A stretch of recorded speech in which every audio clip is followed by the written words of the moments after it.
Madam இருக்காங்களா? இருக்காங்க.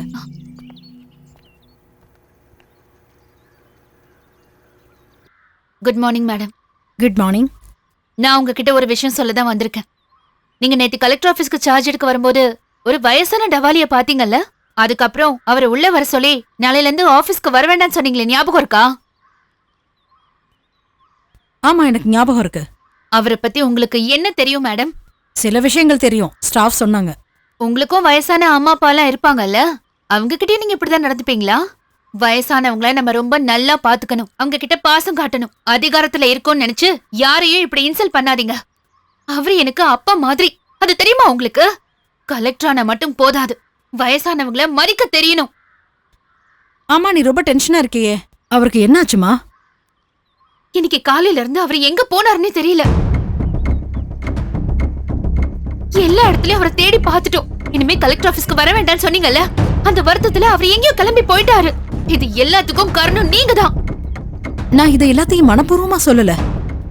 ஆமா, நீ? என் பேரு அஞ்சலி, அவரை பாத்துக்கிற ஹோம் நர்ஸா இருக்கேன். ரொம்ப நாளா அவர் கூட இருக்கேன். அப்புறம் இன்னொரு விஷயம், இந்த ஊர் ஏசிபி ஜெயதேவன் சாருக்கும் பப்ளிக் ப்ராசிக்யூட்டர் விஸ்வநாதன் சாருக்கும் அப்பா தான் அவரு. ஓ, இப்ப என்ன செய்யலாம்? அதத்தான் நானும் யோசிச்சுட்டு இருக்கேன். நான் கிளம்புறேன்.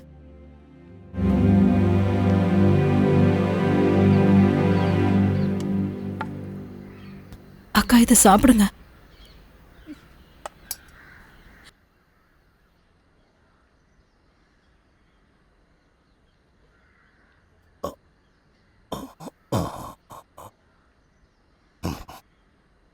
அக்கா இது வரைக்கும் எதுவுமே சாப்பிடல, எப்ப பார்த்தாலும் அழுதுகிட்டே இருக்காங்க. ராஜலட்சுமியோட ட்ரெஸ்ஸும் அவளுக்கு தேவையானதையும் எடுத்து வைக்க சொல்லுங்க. ராஜலட்சுமிய நான் கூட்டிட்டு போறேன் என் வீட்டுக்கு. என் சங்கரனுக்கு பதிலா. போ, முகம் கழுவிட்டு வா.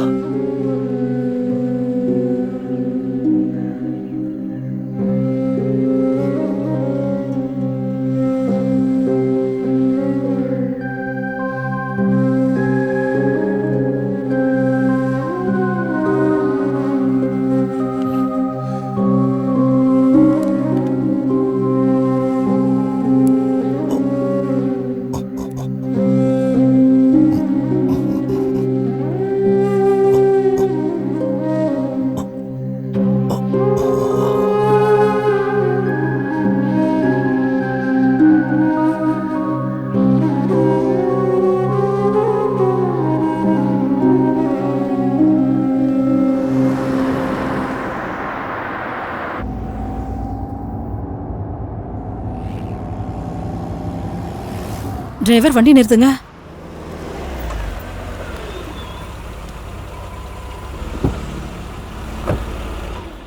மேடம், எங்க போயிருந்தீங்க?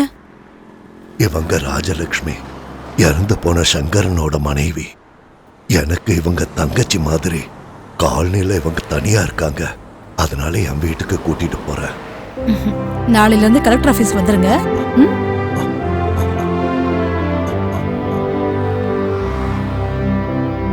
ஆமா, நான் சொல்லிருக்கேன். விஸ்வநாதன் சார் தேடிக்கிட்டு தான் இருக்காரு. இது வரைக்கும் அவர் வரவே இல்ல. தெரியாது. அம்மா அஞ்சலி, ஒரு நிமிஷம், நான் திரும்ப கூப்பிடுறேன்.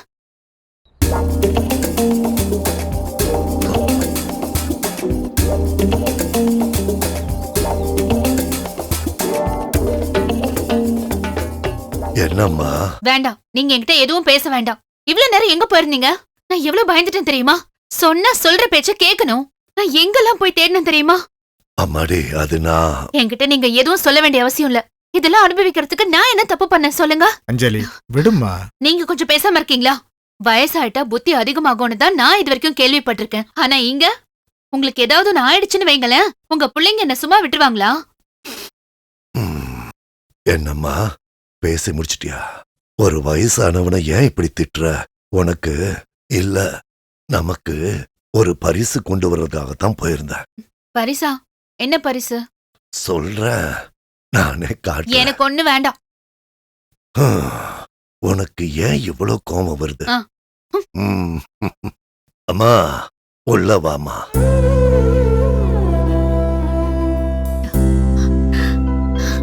ராஜலட்சுமி, உள்ள வா. வாங்க. இவங்கள நான் இங்கேயே கூட்டிட்டு வந்துட்டேன். இன்னையில இருந்து இவங்க நம்ம வீட்டுல ஒருத்தங்க.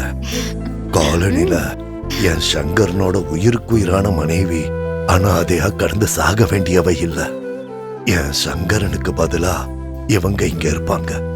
இத பாருமா, இனிமே இது உன் வீடு. உள்ள போ. ஆமா. வாங்க.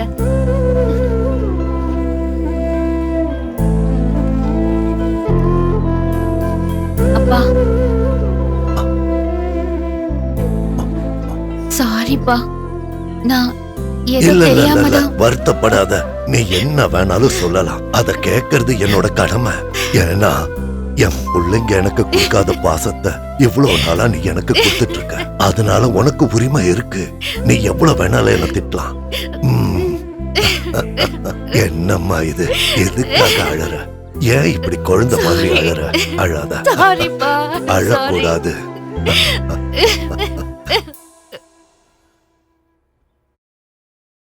உட்காருங்க. வேண்டாம் மேடம், நான் நிக்கிறேன். இது வரைக்கும் எந்த கலெக்டர் முன்னாடி நான் உட்கார்ந்ததில்ல. சரி, நீங்க கலெக்டர் ஆபீஸ்க்கு வரலையா? கலெக்டர் ஆபீஸ்ல வந்து சொல்ல முடியாத ஒரு விஷயம் இருக்கு. அதனால தான் உங்களை வீட்டுல பார்க்க வந்தேன். அது அந்த காலனியோட பிரச்சனை தானே? அத பத்தி டீட்டெயிலா நானும் தெரிஞ்சுக்கிட்டேன். சங்கருங்கிற ஒருத்தர் இறந்த வரைக்கும். அத பத்தின உண்மையெல்லாம் உங்களுக்கு தெரியுமா மேடம்? அதுக்கு பின்னாடி இருக்கிறது உங்க பையன் ஏசிபி ஜெயதேவ் தானே? அவன் நான் எது சொன்னாலும் கேட்க மாட்டான். அதனால தான் நான் உங்களை பார்க்க வந்தேன். பல வருஷங்களுக்கு முன்னாடி இதே மாதிரி ஒரு நிலைமையில அன்னைக்கு இருந்த கலெக்டர் எடுத்த முடிவோட நகல் தாமா இது. படிச்சு பாருங்க.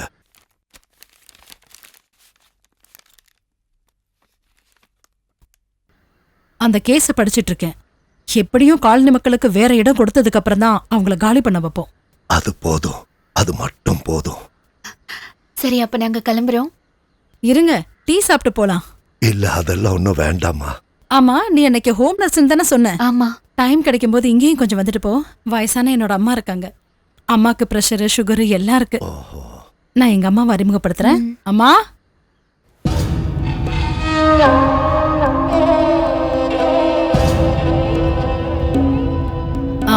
இவங்க தான் என் அம்மா சுபத்ரா.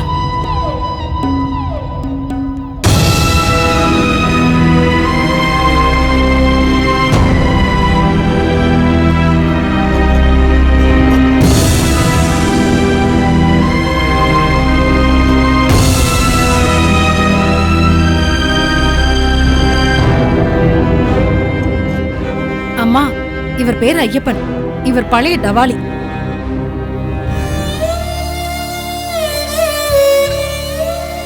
உன்னோட மொபைல் நம்பர் சொல்லுமா? எழுதிக்கோங்க. 9536.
ம்.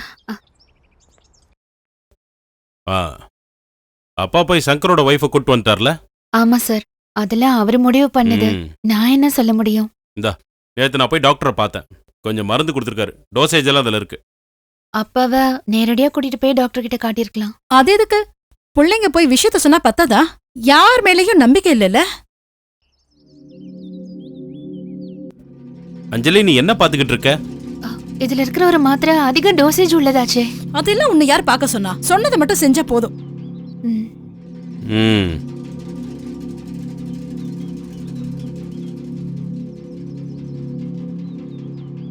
மேடம், நீங்க இந்த காலனியை காலி பண்ண வேண்டிய அவசியத்தை கண்டிப்பா தெரிஞ்சுக்கணும். நாட்டோட முன்னேற்றம் அதான் அரசாங்கத்தோட ஆசை. இங்க பாருங்க ஏசிபி, நீங்க சொல்றது எனக்கு புரியுது. காலி பண்ண வைக்கிறவங்கள வேற இடத்துல தங்க வைக்க வேண்டியது கவர்மெண்டோட கடமை இல்லையா? அதுக்கான ஸ்டெப்ஸ் எல்லாம் எடுத்தாச்சு மேடம். தெரியும். இதை எல்லாத்தையும் நான் படிச்சிடுறேன். அப்புறம் நேர்மையான வழியில இதை நாம செய்வோம். சரிங்க மேடம். ஒரு வாரத்துக்குள்ள என்னோட ரிப்போர்ட் அரசாங்கத்துக்கு போயிடும். அதுக்கப்புறம் அரசாங்கமே முடிவு பண்ணட்டும். மேடம், அதை சொல்ல தான் நாங்கள் வீட்டுக்கு வந்தோம். அந்த ரிப்போர்ட்டை கொஞ்சம் நல்லபடியா எழுதணும்.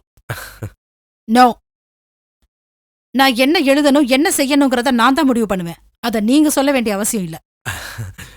மேடம், நாங்க சொன்னதை நீங்க தப்பா எடுத்துக்கிட்டீங்க. இத கொடுத்தது யார் தெரியுமா? டவாலி ஐயப்பன் எனக்கு ரெஃபர் பண்ண கொடுத்திருக்காரு. உங்க 2 பேரையும் எனக்கு தெரியும். முதல்ல கிளம்புங்க. இனிமே இந்த விஷயத்தை பத்தி பேச வராதீங்க.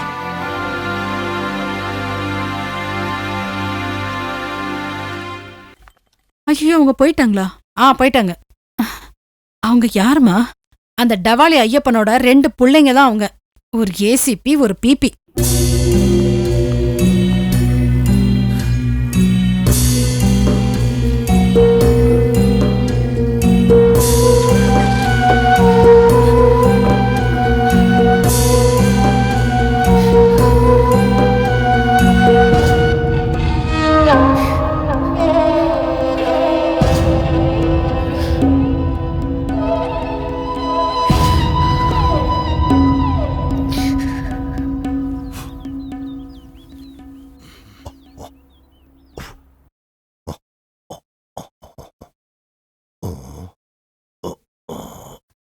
இந்த கண்ணாடி எங்கிருந்து கிடைச்சது? ரொம்ப பழசா இருக்கே. எங்கிருந்து கிடைச்சது இது? இது சங்கர மாமாது தானே? ராஜலட்சுமிய கூட்டிட்டு வரும்போது அங்கிருந்து எடுத்தேன். என்னப்பா இதெல்லாம்? அப்பா, உங்களுக்கு என்னதான் ஆச்சு? உங்களுக்கு மனரீதியா ஏதாவது பிரச்சனை இருக்கா? இல்லம்மா, சங்கரனோட நினைவா எது இங்க இருக்கட்டும்னு நினைச்சேன். அப்புறம் ஏசிபி சார் இன்னைக்கு அவரோட வீட்டுக்கு என்ன வர சொல்லியிருந்தாரு. உங்க விஷயத்த டாக்டர் கிட்ட அவர் சொன்னாராமா. புது மெடிசின்ஸ் கொடுத்திருக்காரு, நான் வாங்கிட்டு வந்திருக்கேன். இந்தாங்க, இதுதான் அது. இந்த மாத்திரை எதுக்கா? இதுதான் நானும் சந்தேகப்பட்டு கேட்டேன். திரும்ப வரும்போது நம்ம டாக்டர் இருக்காருல, டாக்டர் ஐசக், அவர்கிட்ட இந்த மருந்தெல்லாம் காட்டினேன். அவர் என்ன சொன்னாரு தெரியுமா? உங்களுக்கு மன ரீதியா பிரச்சனைன்னு சொல்லி ஏதோ ஒரு டாக்டர் கிட்ட இந்த மாத்திரையெல்லாம் அவங்க எழுதி வாங்கியிருக்காங்க.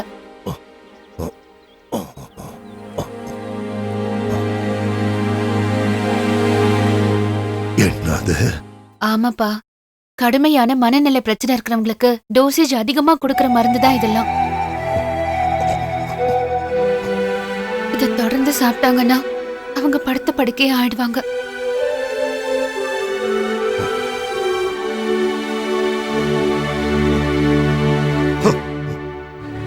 ஏழைங்களுக்காக பாடுபடுறவன மொத்தமா அழிக்கிறதுக்காக பெத்த புள்ளைங்களே விஷத்தை கொடுத்து கொல்ல நினைக்கிறது நியாயமா?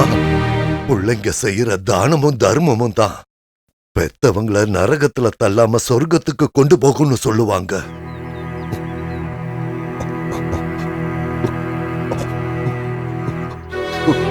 இத பாருமா, நீயும் என்ன கைவிட்டுறாத. என் உடம்புல இருந்து இந்த உயிர் போகிற வரைக்கும் நீ எனக்கு காவலா இருக்கணும். என்னப்பா இப்படி சொல்றீங்க? நான் இருக்கேன் உங்களுக்கு. நான் இருக்கேன்ப்பா.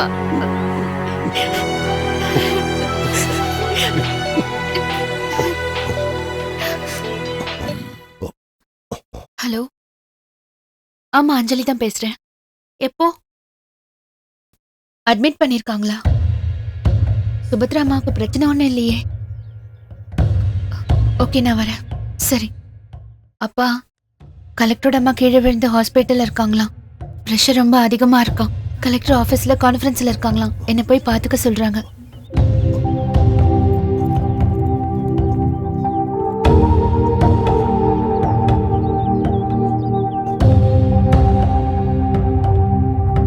இப்ப எப்படி இருக்காங்க? நார்மல் ஆயிட்டாங்களா? இல்லைங்க, டெம்பரேச்சர் இன்னும் அதிகமாக தான் இருக்கு. இந்த மெடிசன் வாங்கிட்டு வாங்க. ம். அம்மா, நான் போய் இந்த மெடிசின்ஸ் வாங்கிட்டு வந்துடுறேன். ம்? ம்.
தலை சுத்தி விழுந்தேன்னு கேள்விப்பட்டேன். அதான் வந்தேன்.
என்ன இதெல்லாம்? இந்த விஷயம் என்னைக்கும் என் பொண்ணுக்கு தெரியக்கூடாது.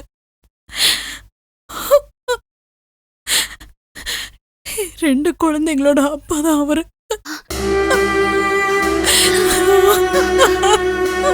அம்மா, அம்மா.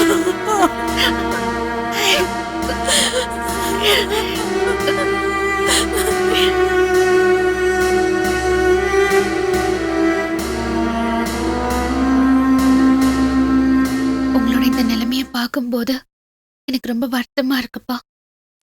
ம். மனசுக்குள்ள எவ்வளவோ தடவை சொல்லி பார்த்த, அது கேட்க மாட்டேங்குது. 35 வருஷமா நான் அவளை காதலிச்சிட்டு இருக்கேன். என் மனசுக்குள்ள இந்த நிமிஷம் வரைக்கும் நான் அவளை அப்படித்தான் பார்த்துட்டு இருக்கேன். அவ பண்ண தப்புக்கு அவ மட்டுமே காரணம் இல்ல. கண்டிப்பா எனக்கும் அதுல பங்கு இருக்கு. எல்லாம் விதின்னு நினைச்சு நான் மனசை தேத்திக்கிட்டேன்.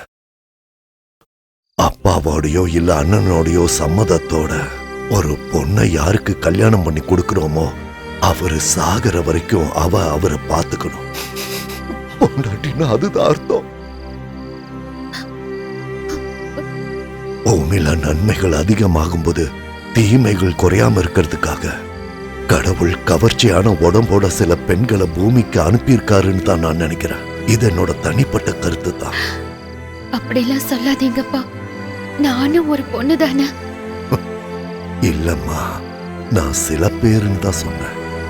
பதில தேடி நாம போகும்போதுதான் சில கேள்விகளோட மதிப்பு என்னன்னு நமக்கு தெரியுது. சரி, போதும்பா. நீங்க போய் படுங்க. கொஞ்ச நேரம் தூங்கறதுக்கு நான் என்ன செய்யணும்? உன் கையில மயக்கம் வர்ற மாதிரி சில மாத்திரைகள் இருக்குல்ல? வேண்டாம்ப்பா, அதெல்லாம் சாப்பிட வேண்டாம்.